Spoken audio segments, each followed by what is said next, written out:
안녕하세요. 많이 더우시죠? 정말 덥습니다. 잠깐만 더웠다가 지나가면 좋겠지만 올해는 각오를 하셔야 될 더위인 것 같습니다. 8월 중순 넘어서까지 이런 더위가 계속 된다고 하니까 만만치가 않을 것 같고요. 특히 모임에 연로하신 성도님들은 온열 질환에 특별히 또 조심해야 될 것 같은데, 혹시 이열치열이라고 들어보셨습니까? 무슨 말이죠? 그런데 혹시 누가 이런 날씨에 이열치열 하실 분 계십니까? 전혀 없을 겁니다. 저는 사자성어 중에도 환경이 허락하는 한 제한적으로 맞는 게 있지만 환경이 만만치 않은 것은 그 사자성어도 맞지 않는 것 같다는 생각이 드는데, 딱 요즘이 그런 것 같아요. 이열치열. 저기 밖에 지금 나가시면 아스팔트는 지금 40도가 넘어요. 그 아스팔트에 서 있으면 거기서 올라오는 그 열기가 41도, 42도. 또 2시, 3시를 넘어가면 50도가 넘어갑니다. 그 열기가. 아마 이제 그러한 데서 잠시 동안 이렇게 밖에서 활동하시는 분들은 정말 숨이 턱턱 막힌다는 그런 표현이 맞을 정도로 정말 힘들죠. 그렇죠? 교회가 제일 좋은 것 같아요. 집에 있으면 에어컨을 틀어야 되는데 전기세 때문에 조금 주저주저하지만 워낙 더우니까 눈 뜨고서 눈 감을 때까지 에어컨을 틀어야 되는 그런 형편인 것 같아요. 그렇죠? 심지어는 눈을 감으셨는데도 불구하고 24시간 내내 트시는 분들도 있다라고 제가 듣고 있습니다. 주무시는 때에도 너무나 덥기 때문에 에어컨을 틀고 주무시는데, 어쨌거나 이 더위가 단기간에 끝날 더위는 아니고요. 상당히 힘겹게 우리가 이 시간들을 잘 견뎌내야 될 것 같습니다. 교회에 오면 시원하고, 또 우리가 매 주마다 이렇게 무더위를 뚫고 이 자리에 함께 하는 것은 우리 주님께서 너희 가운데 두세 사람이 내 이름으로 모인 곳에 나도 그들 가운데 있다라는 말씀을 믿기 때문에 옵니다.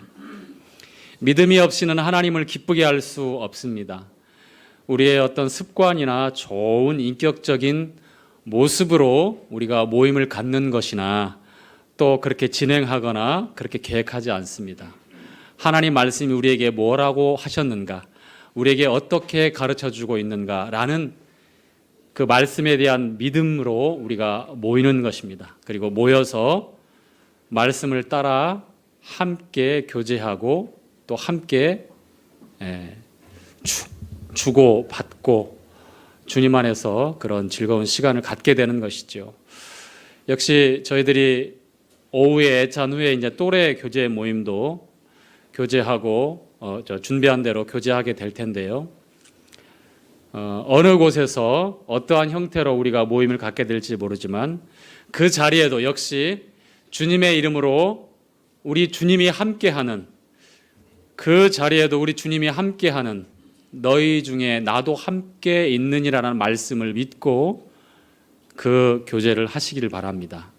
말하는 것, 또 우리가 다양한 교제를 하겠지만 우리와 주님이 함께 하신다라고 하는 그러한 믿음을 가지고 있으면 다양한 교제 가운데서도 우리의 교제가 굉장한 유익으로 우리에게 남게 됩니다. 그렇지만 사소하게 주님의 이름으로 모이는 그 모임을 약화하고 망각하게 되면 어쩌면 그 모임이 파해진 후에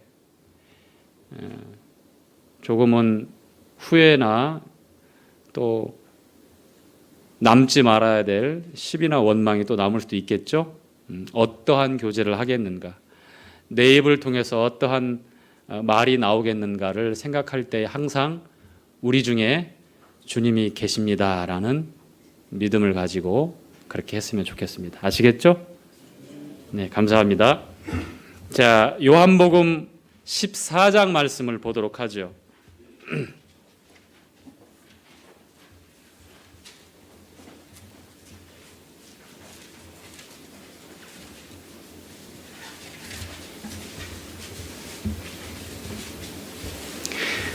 요한복음 14장 1절부터 6절까지의 말씀인데요.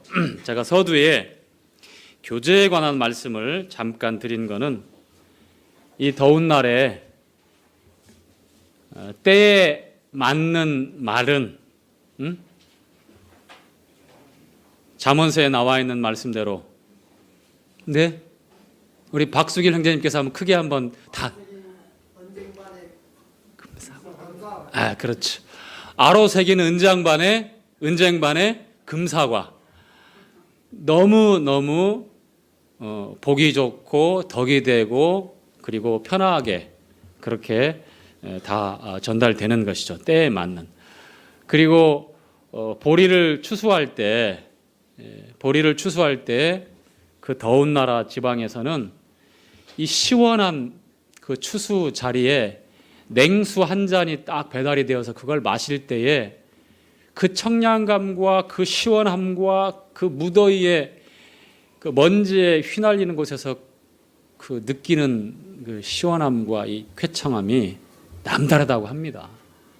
그래서 좋은 소식, 좋은 말들이 우리 안에 그렇게 추수 때의 냉수처럼 또 아로 새긴 은쟁반의 금사과처럼 그렇게 우리에게 나타나면 얼마나 좋겠어요. 그렇죠?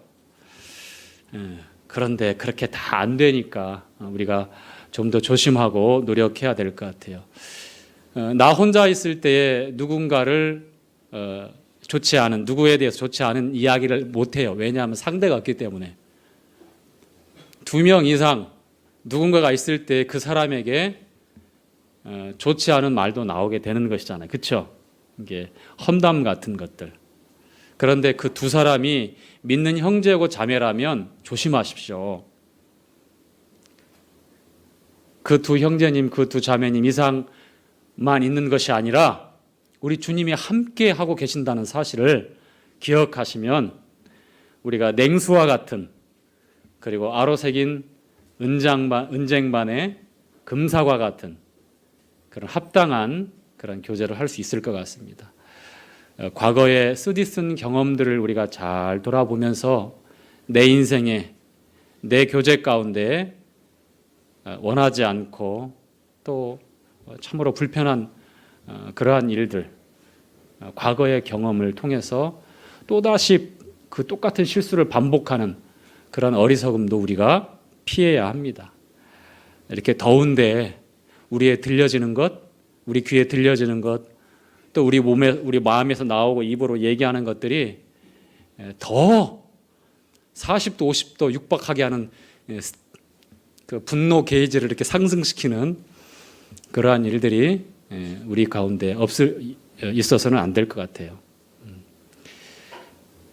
잘못된 말과 험담은 거기서 끝나는 게 아니에요. 돌고 돌아서 다시 돌아와요. 그리고 나중에는 그 쓴 열매를, 악한 열매를 스스로 감당하기에는 참으로 부끄럽고 어려운 상황이 또 올 수도 있어요. 그래서 사전에 우리 주님이 우리와 함께 하신다라고 하는 믿음을 가지고 말하고 생각하고 교제하면 얼마나 좋은 유익한 교제가 되겠습니까? 그렇죠? 예. 오늘 교제뿐만 아니라 그렇게 지금까지 주님 앞에서 우리 성도님들이 조심하고 또 필요한 교제를 해오셨기 때문에 행여 주님 앞에서 우리가 합당한 교제를 못할지도 모른다라는 제 개인적인 생각이 잠깐 서론에 나온 거니까요. 필요한 대로 우리 주님께서 우리에게 합당한 교제 말씀들을 주실 것이고 또 그와 같은 교제를 통해서 우리 잠실 지역교회가 더 건강해지고 균형 잡힌 그런 모임으로 성장해 갈 것입니다. 우리 요한복음 14장 1절부터 6절까지의 말씀인데 우리 다 함께 읽지요. 너희는 시작. 하나님을 믿으니 또 나를 믿으라. 내 아버지 집에 거할 곳이 많도다. 그렇지 않으면 너희에게 일렀으리라. 내가 너희를 위하여 처소를 예비하러 가노니 가서 너희를 위하여 처소를 예비하면 내가 다시 와서 너희를 내게로 영접하여 나 있는 곳에 너희도 있게 하리라. 그 길을 너희가 알리라. 도마가 가로되 주여 어디로 가시는지 우리가 알지 못하거늘 그 길을 어찌 알겠사옵나이까. 예수께서 가라사대 내가 곧 길이요 진리요 생명이니 나로 말미암지 않고는 아버지께로 올 자가 없느니라. 아멘. 자, 요한복음 14장부터 나와 있는 내용 중에 우리 주님께서 제자들을 위로하시는 그러한 대목입니다. 전장 13장에는 우리 주님이 어떻게 제자들을 떠나 이제 아버지께 돌아갈 것을 이제 말씀하시면서 제자들은 그와 같은 사실을 두려워하고 받아들일 수가 없었어요. 우리 주님이 이 세상에 오신 것은 잃어버린 자를 찾아 구원하기 위함이셨으며 죄인을 불러 회개시키기 위해서 오셨습니다. 우리 주님이 이 세상에 오신 것은 죽기 위하여 속죄 제물로 화목 제물로 번제물로 구약의 1500년 동안 쉬지 않고 흘러내렸던 그 속죄 제물의 피, 그 구약의 희생 제물의 그 그림자였던 희생 제물의 실체로 그리고 그 말씀을 하나님의 뜻을 이루시기 위해서 이 땅에 오신 것이죠. 주님의 부름 앞에 제자들은 진짜 모든 것을 포기하고 따랐어요. 자기의 생업, 심지어 가족까지 떠나서 주님을 따라다니게 됩니다. 3년 6개월의 공생의 시간이 거의 끝나갈 무렵에 주님께서 제자들에게 이제 어떻게 죽으실 것과 아버지께 돌아갈 것을 말씀할 때에 제자들은 그 마음에 큰 근심이 왔고 주님의 말씀을 듣는 것이 참으로 그 마음에 어려웠고 또한 주님의 말씀에 대해서 묻고자 하는 것조차 두려워했어요. 제자들이 받아들이기에는 주님의 지금 이 희생이 주님의 이 대속의 죽음이 제자들에게는 큰 충격이었어요. 그때까지만 해도 제자들이 식민 지배에서 이 유대를 독립시키고 이제 왕으로 메시아로 예루살렘에 그렇게 나타날 것으로 기대하고 믿고 따라가고 있는 것이에요.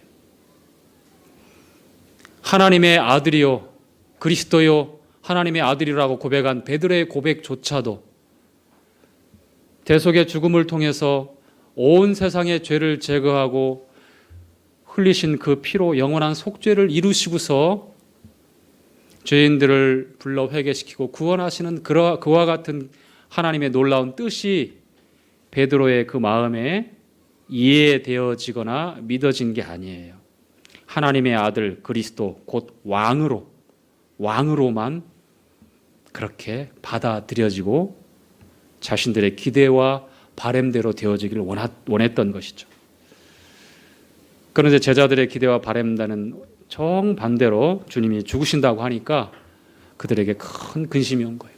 그럼 이게 뭔가 내가 내 젊은 날에 내 청춘을 다하고 내 생업을 포기하고 사랑하는 가족들을 떠나서 사람들에게 때로는 이해할 수 없는 손가락질까지 감내하면서 따랐고 이 땅에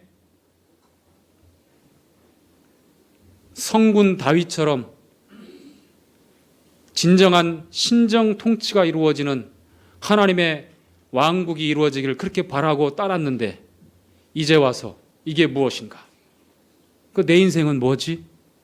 어떻게 되는 거지? 앞날이 불안하고 장래의 삶에 대해서 불안한 마음이 근심이 제자들에게 찾아온 거예요. 그 배경을 가지고 이 14장 읽었던 말씀을 우리가 봐야 합니다. 근심하고 두려워하고 염려하는 제자들을 주님은 위로하십니다. 이렇게 말씀하시죠. 너희는 마음에 근심하지 말라. 하나님을 믿으니 또 나를 믿으라. 하나님 아버지를 믿고 그리고 또 나를 믿으라라고 말씀하고 있어요. 믿으라. 2절 말씀에 내 아버지 집에 거할 곳이 많도다. 그렇지 않으면 너희에게 일렀으리라. 우리 주님께서는 제자들에게 하나님 아버지 거하시는 천국 하늘의 처소를 말씀하시면서 거할 곳이 많이 있다라고 그렇게 말씀하고 있어요. 거할 곳. 우리는 이 땅에서 나고 땅의 것으로 배부르고 땅의 것으로 생각하고 땅의 가치관과 생활 방식에 길들여져 있고 죽을 때까지 땅에 속한 그 범주에서 벗어날 수가 없습니다. 물질을 입고 있는 우리 지금 현재 상태가 그래요. 이 땅에 속한 자의 형상을 따라 땅에 속한 가치관과 방식을 고집하고 살아갑니다. 다양하게 드러나고 있지만. 그런데 하늘에 속한 우리 주님의 형상을 따라 우리가 변할 것이며 부활할 것이며 하늘에 속한 처소에 대해서 제자들에게 약속하시고 설명하며 말씀할 때 제자들에게 얼마나 그게 위로가 되어지고 이해가 되어지고 믿음이 올까요? 아마 천차만별이겠지만 다양한 반응이 나오겠지만 그러나 주님은 사실을 사실대로 말씀합니다. 자, 보시죠. 내가 너희를 위하여 처소를 예비하러 가노니. 처소, 영어로는 맨션입니다. 맨션. 해강아, 맨션 하면 생각나는 게 어떻게 뭐가 생각나요? 맨션, 로얄 맨션, 금강 맨션 이런 생각 많이 나죠. 이렇게 차를 타고 가다 골목길에 보면 붙어 있어요. 그렇죠? 맨션 A동, 맨션 B동. 지금 저희가 주로 쓰고 그런 말을 사용하고 그러한 그렇게 특정하게 무슨 맨션이라고 하는 건물을 보면 여러분 좋은 건물입니까? 그냥 지극히 평범한 겁니다. 다세대 주택. 그렇죠? 다세대 주택 그 이하도 그 이상도 아닌 그냥 지극히 평범한 그런 빌라 수준의 건물을 맨션이라고 이렇게 사용하고 있어요. 그리고 원래는 그런 평범한 건물에다가 맨션이라고 붙이면 돼요, 안 돼요? 안 됩니다. 대단히 훌륭한 건물, 고급스러운 자재로 마감하고 겉이나 안이나 누가 봐도 좋은 너무나 훌륭한 그러한 건물,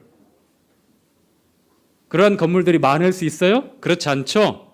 적겠죠? 그렇게 귀하고 잘 지어지고 멋진 그런 건물들을 가리켜서 맨션이라고 해야 맞는데 우리 한국에서는 너무 맨션이 흔해가지고 제가 지금 주님이 처소를 예배하러 가신다고 말씀했을 때에 이 처소가 영어로 맨션입니다 했을 때 그러면 방 2개, 화장실 하나 뭐 그런 거 주님이 내가 거할 그런 집 지금 예배하러 가시나? 이런 그 선입견이나 생각이 들어오시죠? 그렇게 생각하시면 안 됩니다. 이 땅에 사람들이 가치를 높이기 위해서 그냥 맨션이라고 하는 그 말을 건물에다 턱 붙여놓고 사람들의 눈과 귀를 가려버리는 그런 거에 속지 마십시오. 우리 주님이 처소를 예비하러 가셨는데 그 처소를 예비하면 나 있는 곳에 너희도 함께하게 하기 위해서 데리러 오신다고 약속했는데 방 2개, 화장실 하나, 거실 조금 있고 이렇게 그런 맨션을 가리키는 게 아니에요. 한번 제가 잠깐 소개해드려요. 맨션이 어떤 맨션인지. 우리 주님이 말씀하시는 처소, 맨션이 어떤 건지 제자들에게 왜 근심하지 말라고 했는지 아십니까? 내 아버지 집에 거할 곳이 많다. 내가 너희들이 거할 곳, 이 맨션을 예비하러 가는데 다 끝나면 다 예비하고 너희들이 나와 함께 아버지의 나라에서 영원토록 의와 화평과 복락을 누리면서 함께할 집 예비하면 너희를 데리러 다시 오겠다라고 한 말씀이에요. 계시록 21장 한번 살짝 가볼까요? 계시록 21장에 나와 있는 말씀인데 요거를 다 읽으면 우리가 더 중요한 말씀을 뒤에 가서 후닥닥 끝날 것 같아서 계시록 21장에 이런 내용이 나옵니다. 또 내가 새 하늘과 새 땅을 보니 처음 하늘과 처음 땅이 없어졌고 바다도 다시 있지 않더라. 또 내가 보매 거룩한 성 새 예루살렘이 하나님께로부터 하늘에서 내려오니 새 예루살렘 성, 이게 우리 주님이 말씀하고 있는 맨션이에요. 맨션. 아시겠죠? 예. 그런데 이 성이 어떻게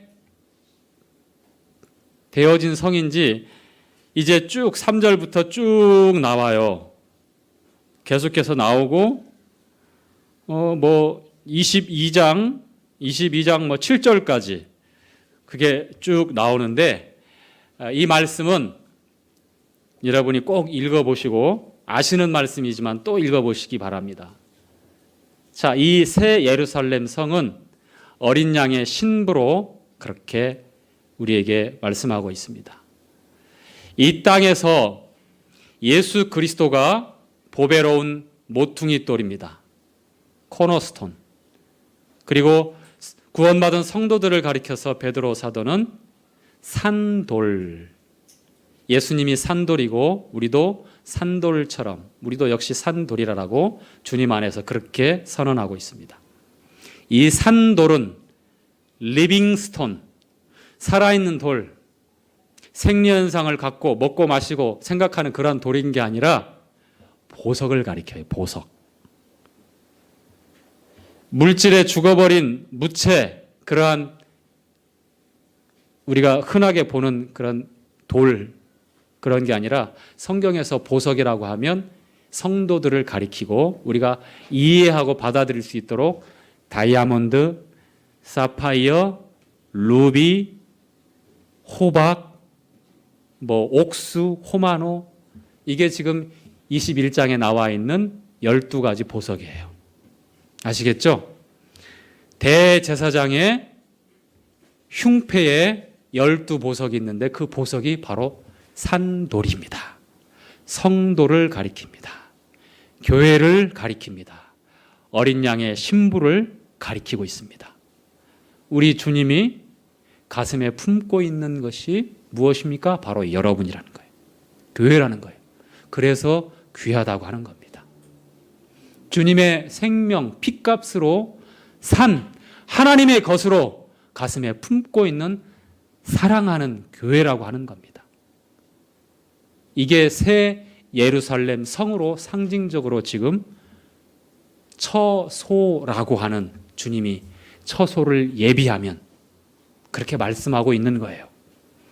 이 땅에서 마지막 산돌이 구원 얻은 성도가 그 자리를 딱 들어오면 주님이 오시는 거예요. 예비되면. 땅에서도 하늘에서도. 하늘에서 이루어진 것처럼 주님의 대속과 속죄가 하나님의 뜻이 이루어진 것처럼 이 땅에서도 이루어졌고요. 우리 주님이 예비하신 처소가 이 땅의 교회가 주님의 이름으로 모퉁이 돌 되시는 주님의 반석되신 주님 위에서 이제 한 몸으로 이루어지면 주님이 오신다는 말씀이에요. 내가 처소를 예비하러 가노니. 아시겠죠? 자, 그런데 그 처소 규모가 있어요. 읽어보시고 아시는 분들은 이 성의 길이, 넓이, 높이가 똑같아요. 근데 길이가 얼마나 되는 줄 아세요? 예? 아시는 분?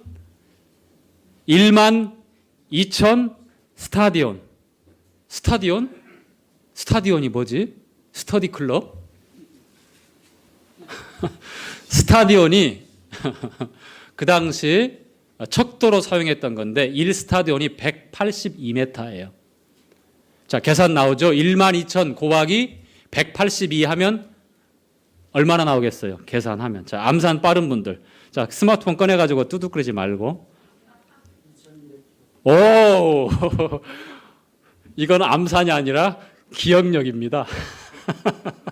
자, 12,000 곱하기 182 하면 약 2,200km가 나와요. 성의 길이와 넓이와 높이가 한쪽이 2,200km입니다. 자, 상상이 가십니까? 윤기 형제님, 상상이 갑니까? 상상은 가죠? 길이, 넓이, 높이. 다시 말하면 육면체, 입방체로 정확하게 이 큐빅 그걸 생각하시면 돼요. 이게 뭐죠 이게? 돌리고. 어? 큐브. 제가 갑자기 보석 이름이 나오니까 큐빅이 나와서 가짜 보석 이름이 나왔는데 큰일 났습니다. 가짜 얘기하면 큰일 나는데. 자, 큐브. 그 모양으로 생각하시면 돼요. 그게 한쪽 길이가 2,200km라고 해요. 여러분의 상상력에 도움이 되도록 자, 우리나라 저 두만강에서 제주도까지를 끝에서 끝까지를 몇 천리라고 그래요? 몇 천리? 우리나라를 삼천리, 방방곡곡, 삼천리, 금수강산이라고 그러죠. 자, 삼천리면은 몇 킬로예요? 자, 10리가 몇 킬로예요? 4킬로. 그럼 100리면 40킬로. 자, 1000리면 자, 그러면 3000리면 1200킬로죠. 그렇죠? 1200킬로예요. 그 2배로 보시면 돼요. 두만강 꼭대기에서 제주도까지 그 2배 정도의 크기의 성, 우리가 가야 될 안식하고 쉴 수 있고 주님과 함께 그 영광 가운데서 해나 달의 비침이 쓸데없고 어린 양이 성전이 되어지고 하나님의 영광으로 밝게 빛나는 우리 집이 바로 그와 같이 큰 그런 성이에요. 그러니 제자들에게 방 2개짜리 화장실 하나 딸려있는 그런 맨션 생각하고 말씀하셨겠어요? 거할 곳이 많다. 내 아버지 집에 거할 곳이 많다. 너희를 위하여 처소를 예비하러 간다고 했을 때에 그 규모와 얼마나 대단한지 아시겠죠? 자, 그 성을 만든 재료가 있어요. 쭉 나오죠? 첫 번째 정금이에요. 정금. 벽옥 같은 정금. 그 성에 문이 몇 개가 있었습니까? 동서남북으로 3개씩 해서 12개가 있습니다. 그 성문이 어마어마하게 크겠죠? 출입하는데 그 성이 한 진주로 성문이 진주로 되어 있어요. 진주. 요만한 진주 목걸이 하고 다니는 거. 여러분 콧방귀 끼십시오. 우리 집은 그것과 관계가 없어요. 그러니까 그것과 비교가 안 됩니다.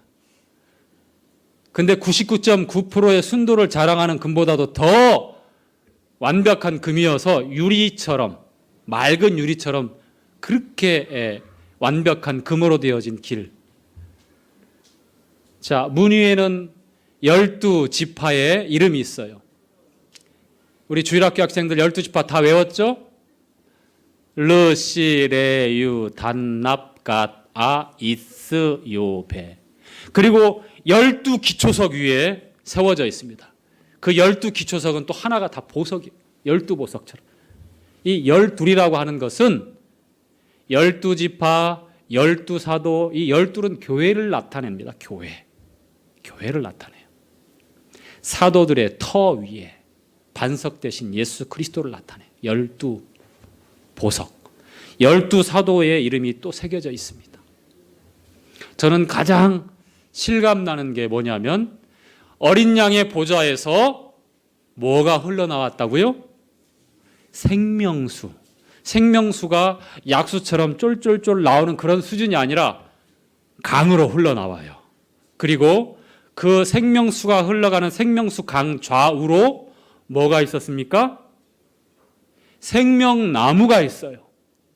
그런데 우리가 아는 대로 나무는 한 가지의 열매만 맺죠. 그런데 이 생명나무 과실은 1년에 12과실을 맺어요. 달마다.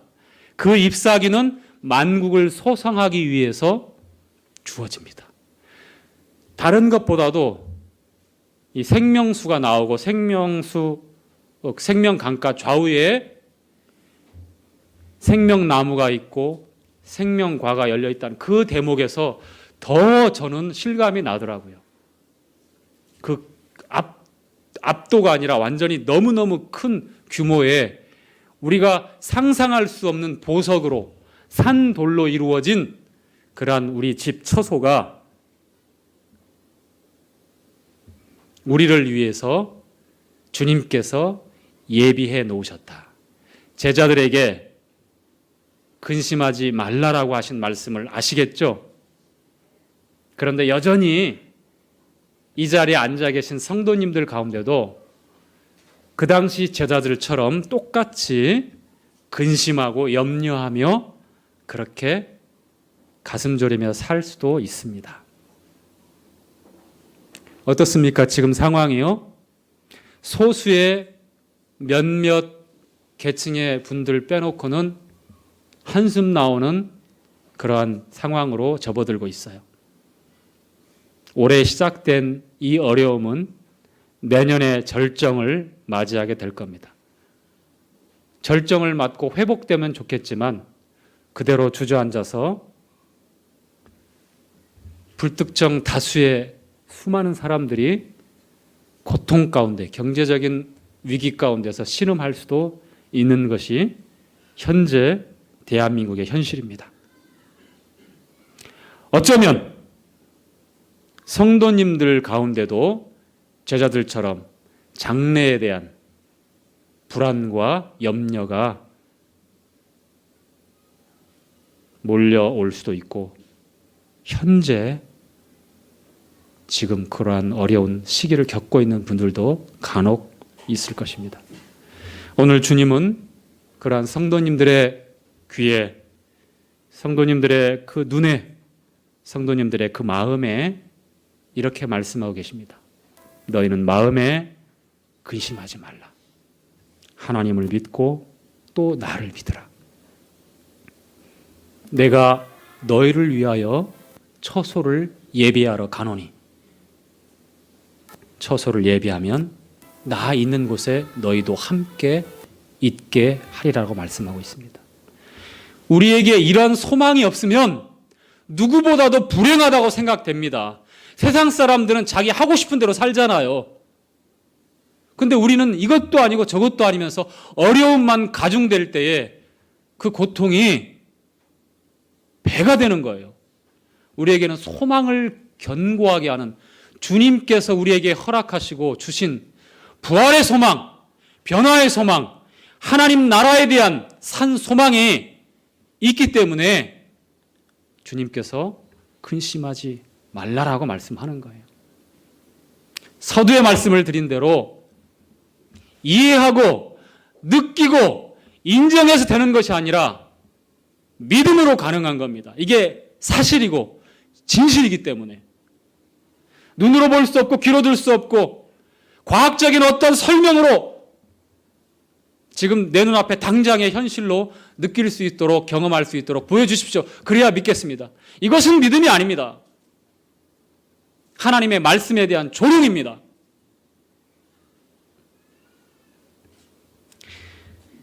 믿음이 없이는 하나님을 기쁘게 할 수 없습니다. 믿음은 붙잡고 의지하는 것입니다. 죽더라도 그렇게 하는 것입니다. 죽을 때까지 그렇게 하는 것입니다. 그게 믿음이에요. 광적으로, 맹목적으로 알지 못하고 아니면 심리에 따라서 그렇게 하는 게 아니죠. 분명한 진리가 있고 우리에게 주신 말씀이 있어요. 그 사실을 붙잡는 거예요. 그것이 믿음이에요. 그리고 내어 맡기는 거예요. 자, 4절 함께 읽겠습니다. 요한복음 14장 4절. 내가 가는 곳에, 시작. 5절. 도마가 가로되 주여 어디로 가시는지 우리가 알지 못하거늘 그 길을 어찌 알겠사옵나이까. 6절. 예수께서 가라사대 내가 곧 길이요 진리요 생명이니 나로 말미암지 않고는 아버지께로 올 자가 없느니라.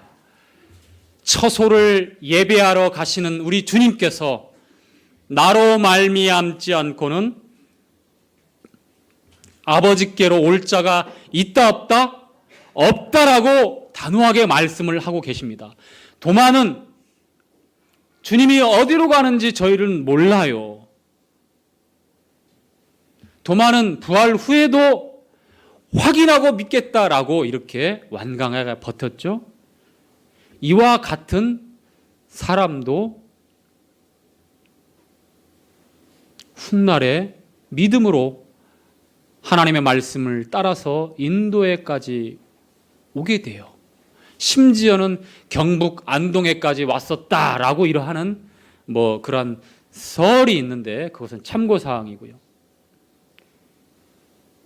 인도에서 시집 온 공주 이름 알아요? 김수로 왕에게 시집 온 공주. 예? 몰라요? 다 아시면서 모른 척 하시네요. 그 왕가, 인도의 왕가가 도마에 의해서 복음이 전해지고 왕가 전체가 기독교, 하나님 말씀을 받아들이는 그러한 배경을 갖고 있어요. 그래서 예전에 초창기에 이 가야가 기독교가 제일 먼저 들어와서 그 왕족에게 대단히 큰 영향을 미쳤다. 이러한 얘기가 있고요. 이거는 이제 그런 설이니까 그냥 참고해서 한번 말씀드리는 거예요. 집중하시라고. 자, 두 번째 제가 중요한 부분인데요. 말씀을 드리고 싶은 것은 이 시대에 하나님 앞에 우리가 분명한 진리를 지키고 있는가, 분명한 진리를 믿고 있는가, 분명한 진리를 전하고 있는가, 그 문제입니다. 제자들에게 우리 주님은 내가 곧 길이요 진리요 생명이라고 이렇게 말씀을 합니다. I am. 이것은 예수 그리스도의 하나님 되심, 그 신성을 강조하고 있는 표현이에요. 하나님의 아들이기 때문에, 하나님 본체이시기 때문에 이렇게 말씀할 수 있는 것이에요. 나는 길이다. 나는 진리다. 나는 생명이다. 라고 하나님이시기 때문에 우리 주님 예수 그리스도께서 이렇게 선언하고 말씀할 수 있었던 것입니다. 어느 것 하나 다 우리에게 의미하고 있는 중요한 내용이 아닐 수 없습니다. 그러나 그 중에 이 진리라고 하는 부분을 저는 강조하고 싶습니다.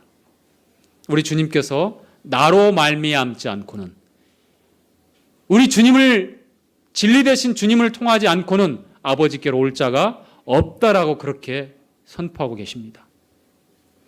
지금은 여러분 다원주의가 사람들의 생각을 지배하고 있는 시대입니다.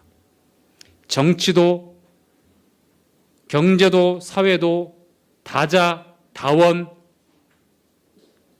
이것이 사람들의 마음을 다 지배하고 있어요. 심지어 성경을 믿고 있는 크리스찬이라고 일컬어지는 사람들 생각 속에도 종교적 다원주의가 물밀듯이 들어오고 있는 시대입니다. 무슨 얘기입니까? 그 생각과 평가와 사상은 좋은 것 같아요. 이 세상에 있는 독재, 어떠한 독재라도 선한 독재가 없다. 맞는 말이에요. 타락하게 되어 있고 이 세상의 독재는 군림하고 지배하고 통제하려 합니다. 그래서 선한 독재가 없다고 하는 거예요.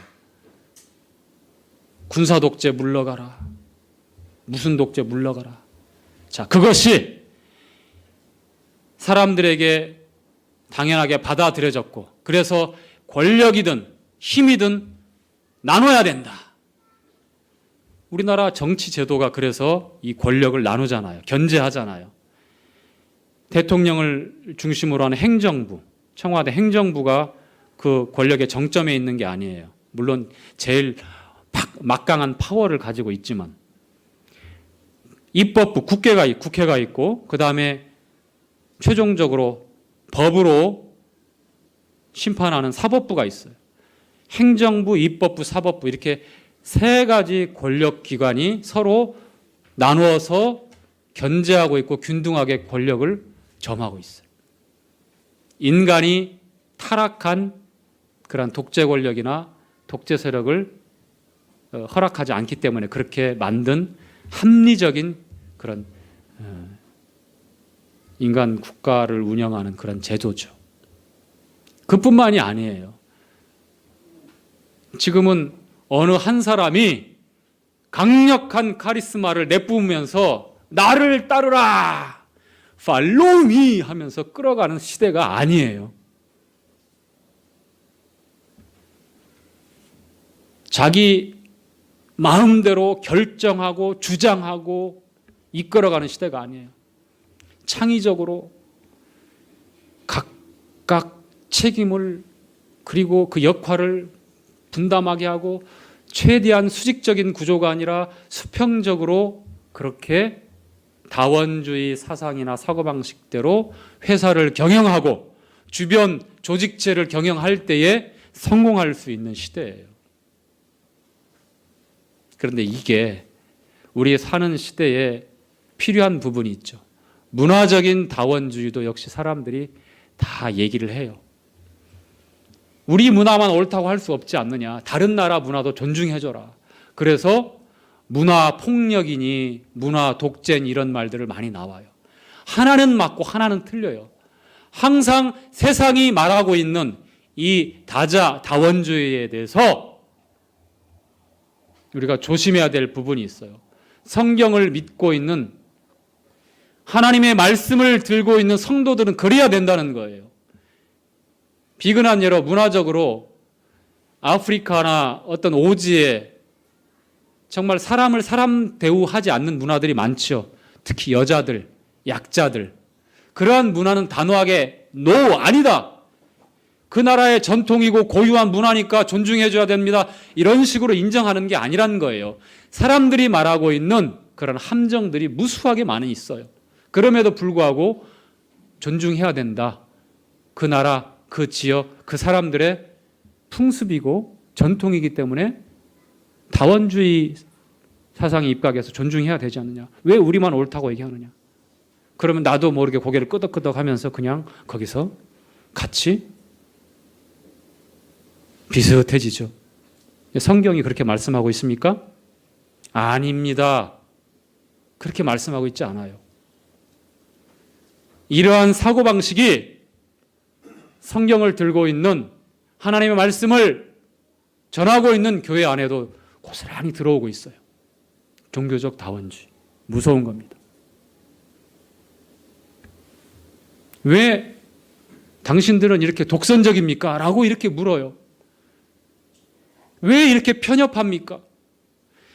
예수님이 하신 이 진리의 말씀을 누구한테 전했을 때 다원주의, 다자주의 이러한 사고방식에 물들어 있는 이 세상에서는 도저히 받아들일 수 없는, 이해하거나 그 삶에 적용할 수 없는 가르침이기 때문에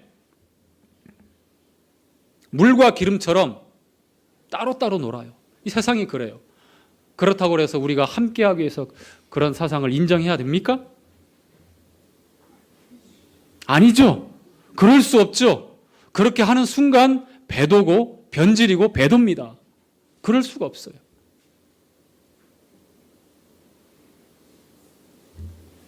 한 가지 예를 들죠. 이제 정리합니다. 이게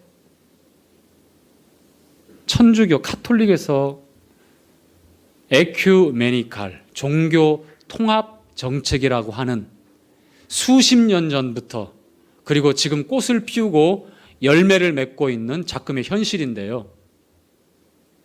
성경에만, 예수님에게만 구원이 있는 것이 아니다. 불교에도, 힌두교에도, 이슬람교에도, 그 나라의 토속 종교에도 그 사람이 믿는 그 믿음이 중요한 것이고, 그 양심을 따라 선하게 살면 누구든지 구원을 받을 수 있고 우리는 다 한 가족이다. 이렇게 주장하고 가르치고 그것을 아무렇지도 않게 받아들입니다. 한참 우리의 생각을 도둑질하는 말 중에 다름과 틀림이란 말 많이 들어봤죠. 또 많이 하고 있죠. 야, 틀린 게 아니야, 다른 것뿐이야 라고 소수자들, 성소수자들을 향해서 특히 그러한 논리로 언론이, 사회적인 지도자가, 정치인이 그렇게 사람들을 설득하고 속이고 있습니다.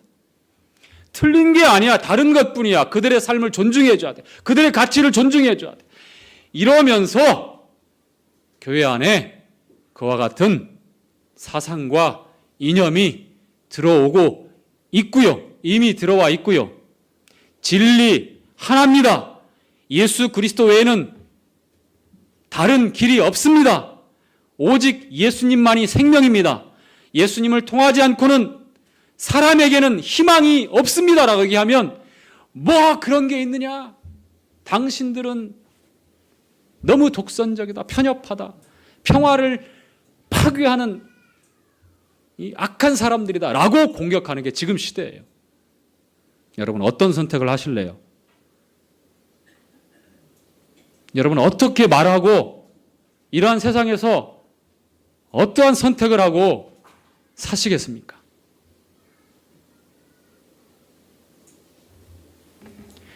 틀린 건 틀린 겁니다.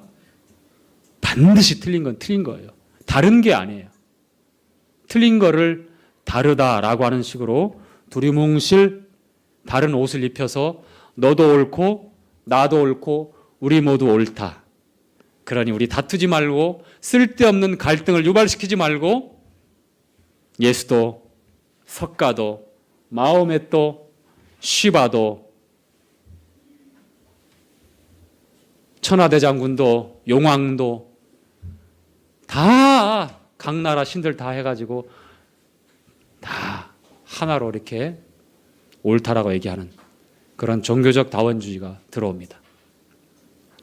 그리고 더 세심하게 이제 어떠한 말씀, 어떠한 복음이 이제 우리에게 들려지고 전해지는지에 대해서도 정신을 차려야 합니다. 고린도전서 15장에 나온 대로 성경대로 오셔서 죽으시고 부활하신, 거기에다가 다른 것을 더하거나 빼서는 안 되는 겁니다. 이제 우리가 조심하고 곰곰이 살펴야 될 게, 설마 다원주의, 예수님 외에 구원이 있겠습니까? 라고 누가 얘기하겠습니까? 이 자리에 설마가 사람 잡을지도 모르고 발등을 찍을지도 모르겠지만 이제는 말씀입니다. 다른 건 없어요. 틀린 건 틀린 겁니다. 아시겠죠? 네. 제가 잠깐 기도하고 마치죠.